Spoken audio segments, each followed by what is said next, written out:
अरे बल्लू मूं ॿुधा तूं वॾो फूकाई हवाली बटागी आई पंहिंजी फूकण सां माण्हुनि जा मथा कचा कयो थी। हाँ इन ॻाल्हि में को शक कोन्हे। मुंहिंजा कूड़ सॼी दुनिया में मशहूर आहिनि।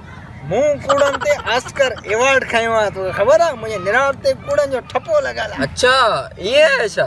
पोइ अॼु पाण ॿिन्ही जो मुक़ाबिलो थींदो। मुक़ाबले जी ॻाल्हि आहे त पोइ भी आउं हिकिड़ी लठ ऐं सिर जो अधड़ त खणी अचां। लठ ऐं सिर जो अधड़ छो थो खणी?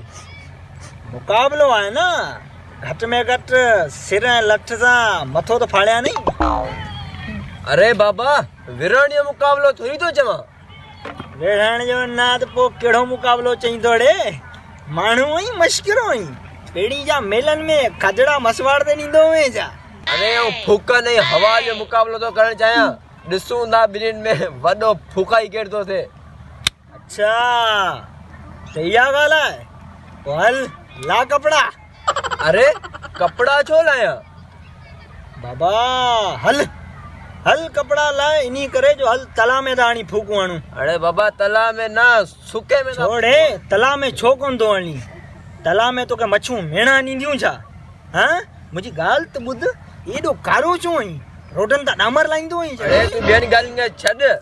हिकु जॻह जंगल में शींहुं मुंहिंजे साम्हूं अची वियो। हाँ शींहुं तुंहिंजे साम्हूं अची वियो? निभागा पोइ त शींहुं खे तो पहिरें पई हथ ॾिनो चयो हूंदई ॾाढा सलाम वालेकुम आउं हाणे हलां थो तूं हली नी मोग।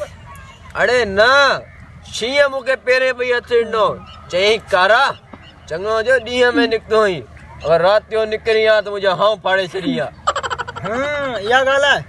ॿुध हिकिड़े दफ़ा ख़बर अथई जंगल में मुंहिंजे साम्हूं हितां हाथी हितां शींहुं हितां गिदड़ हिकिड़ा बगड़ सभु फिरी आया मूंखे। हाँ पोइ छा थियो? पोइ बची त वए? पोइ छा थींदो? कुझु कोन थियो। सभु मुंहिंजे साम्हूं हुआ मूंखे ॾिठो पिए आउं अची खंघियोसि। अहिड़ो खंघियोसि शींहुं अची रड़ कई चईं भॼोड़े निभागो खंघे पियो हाणनि खे करोना में मारी। ए वेरी मुंहुं बांझो तूं वॾो फुकाई आई। हाँ भॼे मता छो?